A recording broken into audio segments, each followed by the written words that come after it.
The Gulf of Orezay in Sardinia is one of the most beautiful and interesting areas in the Mediterranean Sea.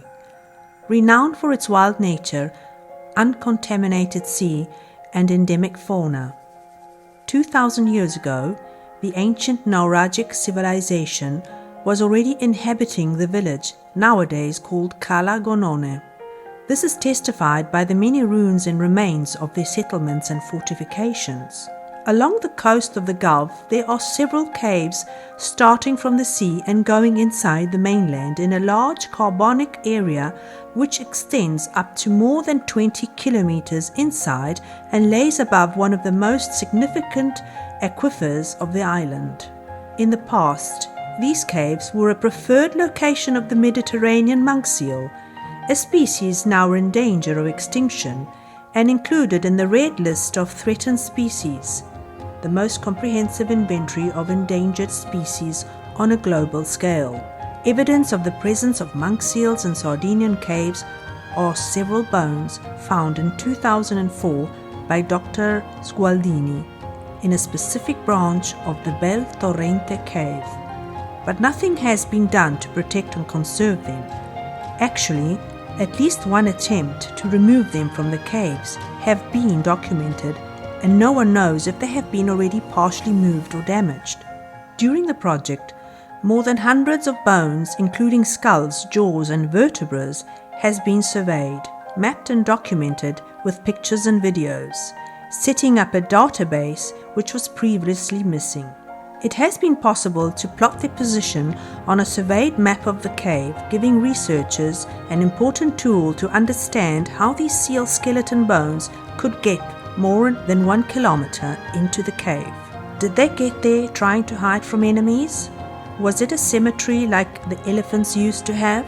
Or is it just the effect of surge and waves? Maybe just a single event, or perhaps the repetitive action of the sea waves and currents. Surely it is connected with ice ages and different sea levels, but probably also with female specimens looking for shelter into partially submerged caves during reproductive periods. On top of this, it is highly probable that the bones have been flushed further into the cave by surge and wave action, collecting in piles in correspondence of nicks and depressions.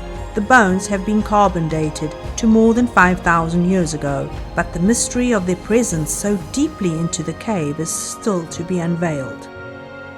Another goal of the project was to characterize the environment of the caves Bel Torrente and Marino, studying some ecological indicators which live in the sediment. Analyzing the water and sediments, we can check the changes in their environment induced by marine or freshwater masses.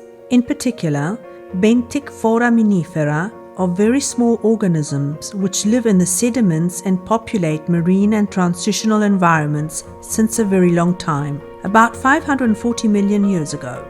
They are very sensitive to variations of environmental conditions, and they have been used as ecological indicators to document changes in water temperatures, salinity, but also to gauge human pollution.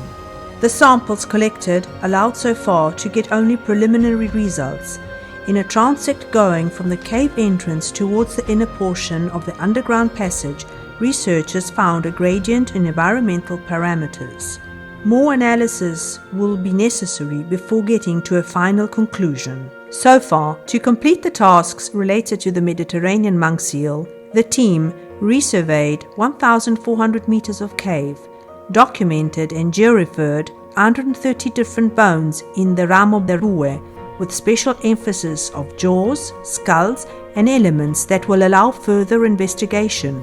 The study of sediment and water was performed over 15 stations in the cave Bel Torrente and 15 stations in the cave Marino, for a total of 150 samples collected and analyzed, partially on-site and partially in laboratory. In both caves, the transect analyzed reached 500 meters distance from the open water.